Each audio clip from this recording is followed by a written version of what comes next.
kunjitia chini ya haki ya Mungu. Na batasiekele wageruba Mungu. Kulingana na neno la Mungu. Kulingana na watoto wa Mungu. Kwa kweli kuna haki cha aina mbili.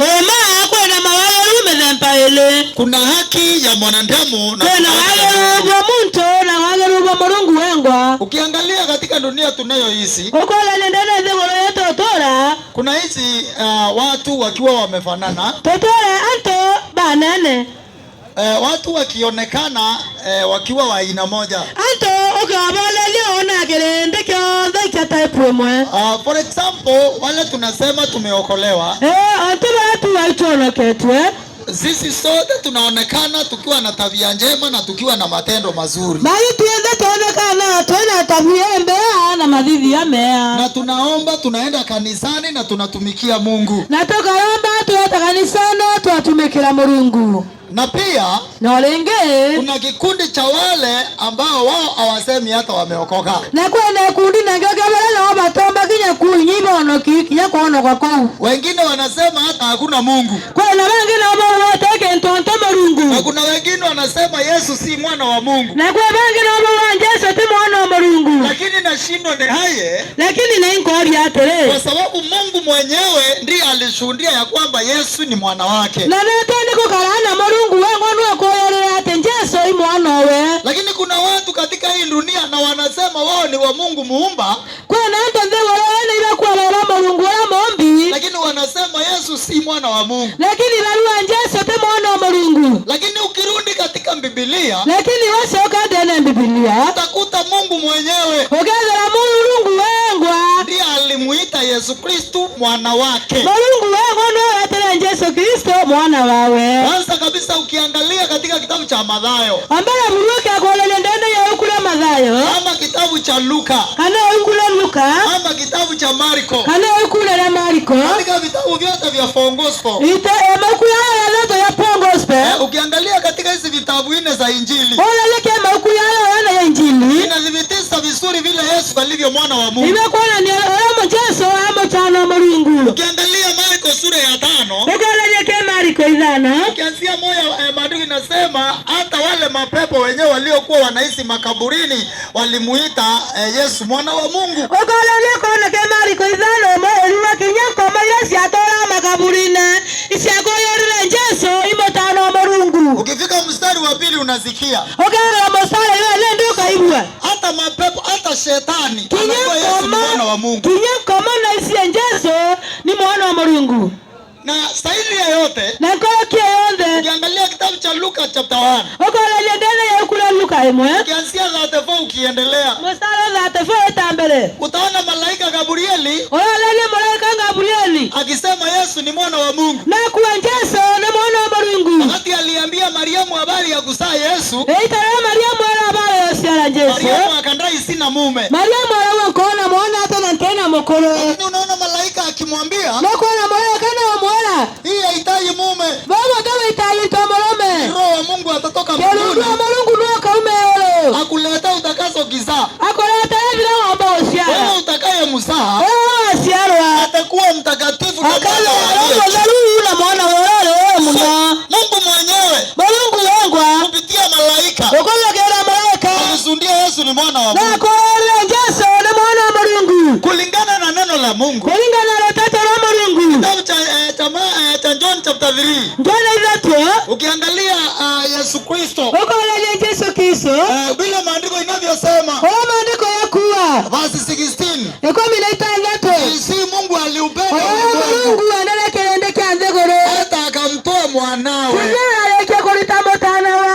Mungu akatoa mwanawe. Mungu alita mwana wao momwe. Mungu ilisundia Yesu ni mwana wa Mungu. Yesu ni mwana wa Mungu. Mathayo sura ya 3. Mathayo yote. Kuanzia 13 kuendelea. 13 hata na mbele. Yesu akibatizwa na Yohana. Yesu akibatizwa na Yohana. Mbingu ilipunguka. Alikana. Mbingu ilipofunguka. Maandiko inasema. Maandiko yakawa. Sauti ikatoka mbinguni. Na njiwa akashuka. Akilisa Roho Mtakatifu. Sauti kutoka mbinguni ikasema. Huyu ni mwanangu. Pendwa. Ninayependezwa naye.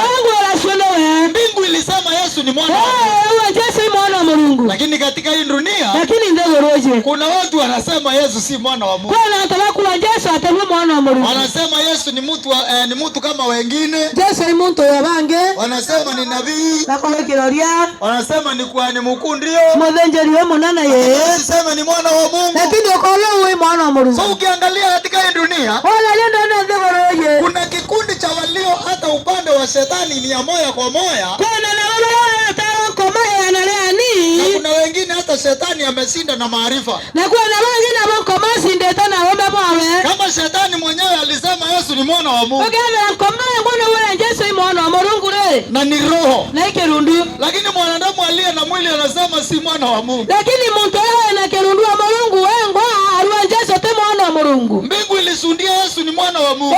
Akoyere Yesu ni mwana wa Mungu. Mwanadamu kuna mwenye anasema Yesu si mwana wa Mungu. Na mtu anako kwa Yesu te mwana wa Mungu. Watu wa mtuate. Hata wa mtuate. Usipatikane kikundi cha aina hiyo katika eneo. Kokoleka kundi kikaranga ni ndana nzegoro yetu. Lakini kikundi cha hao waovu nao. Lakini kundi cha ntoa ambao hata wasemi wameokoka. Kija baba tukumate kuibonoki. Wanatenda vile wanafanya. Kabweza siwala kwenda. Wanasema hii ni dunia. Na baka uwe ndegoro. Lakini kuna kikundi. Kuna kundi cha wale wanatenda mazuri. Kuna babweza siwaya. Na wanasema ni kwa ajili ya Mungu. Na babweza ntoba Mungu. Sasa ukiangalia hiyo kikundi. Wala ile kundi keu. Cha hao wanaotenda mema. Babweza tibwaya. Na wanaokaa vizuri. Na babweza tibwaya. Na wanasema ni kwa ajili ya Mungu. Na babweza ntoba Mungu. Ili waingie mbinguni. Ndio kumeo. Hicho kikundi kimegawanyika mara mbili. Yavukaleta maita yale. Wapendwa, tuko pamoja. Ndio toleamwe. Kuna wengine wanaongea. Kwa kwaria. Kuna wengine wana mambo mengi. Kuna bana manto ya mainge. Lakini naomba tusikisane. Tuzikerania nini? Kama hakuna kitu unafanya, ukagira tonto kwa dire. Usiongee na mwenzako. Ukaria msoroko. Kama inalazimika kwa ajili ya biashara, ndio kadiri kwa lazima na toma mgoela kulita. Ukimaliza unaendelea kusikiliza. Wadhiria endelea tambale kuzikiria. Bwana Yesu asifiwe. Amen. Kama tuko pamoja sema amen. Amen. Lakini kikundi cha hao wazuri, kikundi cha ntoba yaba, ndicho ninataka upambanue vizuri. Ike kwanda ndio wadhola ndio wale. Maandiko inasema kuna haki ya Mungu na kuna haki ya mwanadamu. Maandiko yake yanatoa kwenda wale wa Mungu na kwenda wale wa mtu. So katika hiki kikundi, kikundi ke mbele za Mungu, mbele ya Mungu, wewe ni mwenye haki. Magari. Mtu anaweza kukuangalia, mtu anaomba kwa liwanerera, aseme wewe ni mwenye haki. Akwelewa wewe Magari. Na wewe mwenyewe unaweza kujipima. Na wewe wizime, useme wewe ni mwenye haki. Wewe ndio Magari. Lakini je, Gloria. Na Mungu naye. Na Mungu naye anakuita mwenye haki. Aliwa kuwa. Kwa sababu maandiko yanasema kuna haki za aina mbili. Ndio maandiko yote yanakuwa na Magari mbele. Na kuna wengine na kwa na bange walitaka kudhibitisha haki yao wenyewe. Wewe ndio kuona ni Magari kwa chini ya haki ya Mungu. Na wataka kubelekea Magari wa Mungu. Wasio na haki ya Mungu. Bala tena Magari wa Mungu. Allah hawataiona mbingu takatifu. Hapana, eleza yule Mungu. Hawatarithi pamoja na Yesu. Na wataka yeye ndio mwana Yesu. Lakini walio na haki ya Mungu. Lakini wale na Magari wa Mungu. Hao ndio watafika mahali panapotarajiwa. Ndio watu nyanto kwa legeri. Maandiko inasema kwa sababu wakiwa hawajui haki ya Mungu. Ndio wale ndio watisi Magari wa Mungu. Wakitaka kudhibitisha haki yao wenyewe. Wataka kuona ni Magari wa Mungu. Haki ya Mungu hupatikana wapi? Wale wa Mungu huonekana Haki ya mwanadamu hupatikana wapi? Na wale wa mtu huonekana Jeriko. Hebu tusome mstari wa 4. Tazama mstari wa 4. Tuone haki ya mwanadamu inapatikana wapi? Tuna wale wa mtu huonekana kwa maana Kristo ni mwisho wa sheria. Kwa maana Kristo ni mwisho wa sheria. Ili kila aaminie ahesabiwe haki. Ili kila aaminie ahesabiwe haki. Kuna kitu nataka ushike vizuri. Bwana ndo kwando wote hoya. Kuna vile sheria ilisema. Kwa roho kuwa. Kama kwa jingine Torati. Hananje yenge Torati. Na ukafundishwa. Na ulitanwa. Na ukajua. Na umenya. Na ukatenda. Na wabwezia. So kwa sababu ya kutenda. Na ntende kwa bwezia kwa ku. Unasema mimi ni mwenye haki. Kwa wende wani ndio Magari. Sheria ilisema usiibe. Sheria ya wewe kaiya. Mimi siibi. Ointia. Usitukane. Ukarumana. Mimi situkani. Urumana. Kanisani. Hata kanisani. Mimi naenda kanisani. Ndio kanisani. Kwa fungu. Ndio sisi. Mimi ninatoa fungu. Ndege itakiambe. Usiibe. Ukaiya. Mimi siibi. Tia ito. Usisini. Ukalongera. Mimi sisini.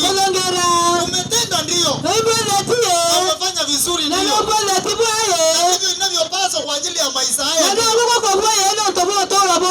Lakini ningetaka ujue leo, kwa sababu ya kutimisha hayo, unasema mimi ni mwenye haki, nimetenda vizuri, nimekaa vizuri, kwa sababu ya hayo mimi ni mwenye haki. Maandiko inasema hiyo ni haki yako mwenyewe.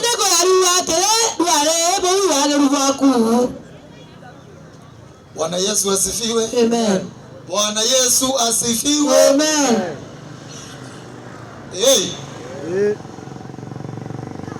Maandiko inasema hiyo ni haki yako mwenyewe. Sheria inasemaje? Umetimiza. Kwa sababu ya kutimisha, unasema wewe ni mwenye haki. Hiyo ni haki yako mwenyewe. Umejipima na matendo yako, umejipima kulingana na sheria, umeona wewe ni mwenye haki. Hiyo ni haki yako wewe mwenyewe. Mstari wa 4 maandiko inasema Yesu ni mwisho wa sheria. Na ukiwa chini ya sheria, hauwezi ukafikia baraka za baba yetu Ibrahimu. Hauwezi ukawa mwana wa Ibrahimu. Kama wewe si mwana wa Ibrahimu, mbingu si yako. Wanangu yao mbinguni ni wana wa Ibrahimu. Lakini kama wewe si mwana wa Ibrahimu, wewe si mwana wa Mungu. Na mbinguni haongojewi. Wanangu yao na baba yetu wa imani Ibrahimu, wale waliosaliwa kama vile Ibrahimu alivyosaliwa. Jameni, unaelewa? Kwa nini Yesu ni mwisho wa sheria? Kwa nini maandiko inasema he is the head, ni mwisho wa sheria? Ukiangalia kitabu cha Wagalatia mahali tulikuwa, sura ya 3 mstari wa 10, maandiko inasema wanaotegemea matendo ya sheria wako chini ya laana. Ni kwa nini? Kwa sababu sheria inadai utende 100 kwa 100, na hakuna aliye na uwezo wa kutenda. Sheria inasema, amri ya 10 inasema usitamani.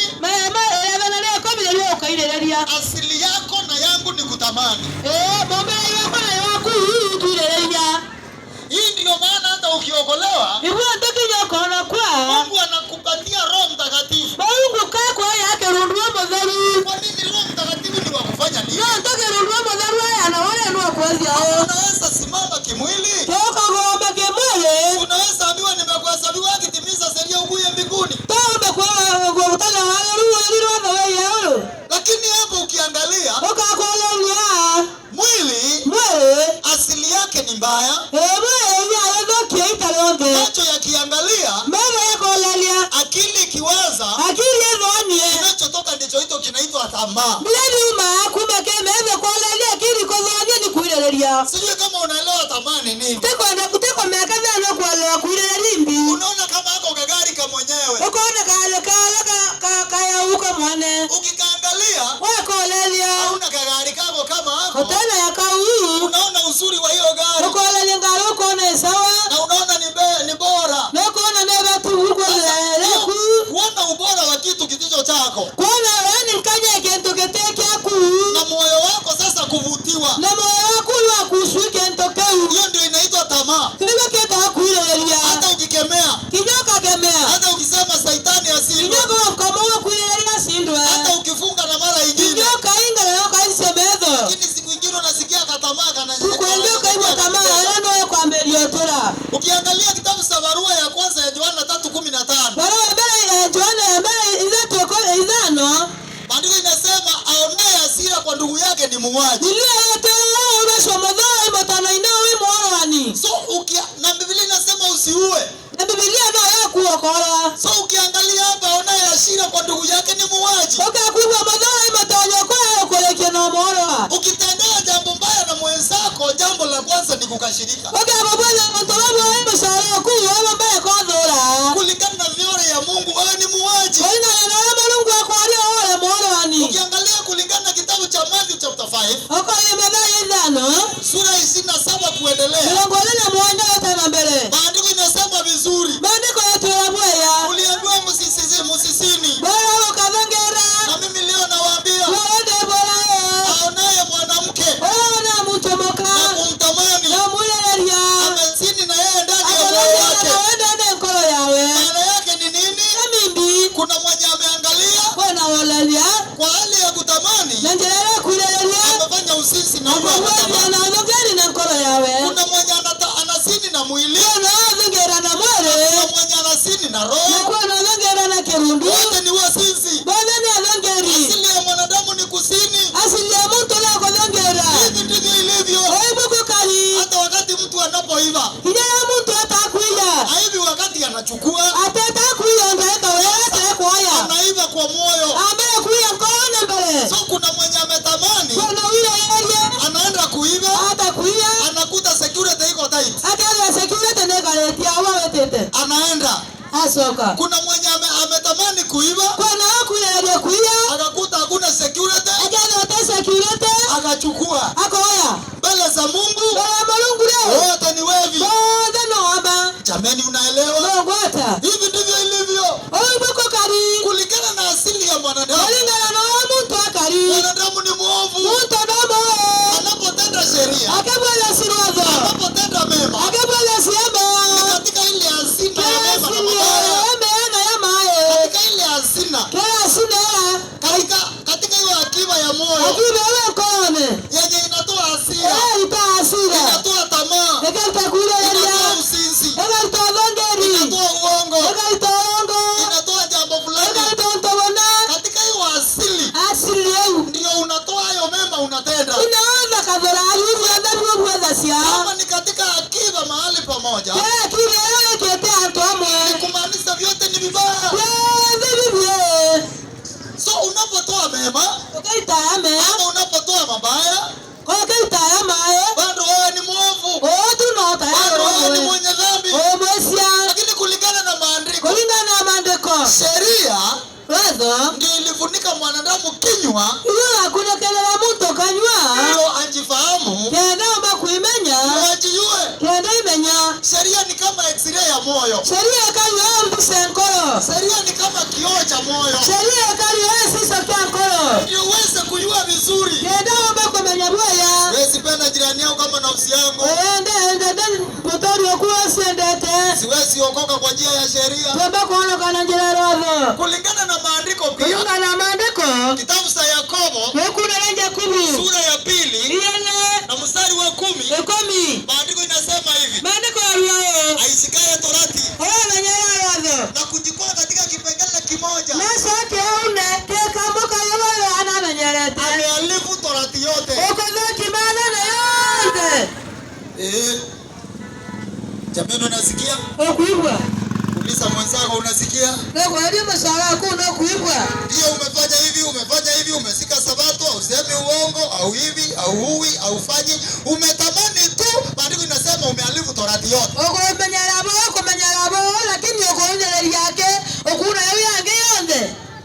Kwa hivyo kwa njia ya torati, kama vile Wagalatia 2:16 ilivyosema, hakuna awezaye kuhesabiwa haki mbele za Mungu. Torati haikuwa idumu. Torati ilipewa kipindi kifupi ndio ifundishe mwanadamu, alafu Yesu akuje kutuokoa kwa dhambi tukiwa tunajua ukweli sisi ni wenye dhambi. Torati ndio inafanya tukubali ya kwamba sisi ni wenye dhambi. Na tukiisa kukubali ya kwamba sisi ni wenye dhambi, ndio sasa haki ya Mungu inatukujia. Kuna kitu nataka tufahamu hapa.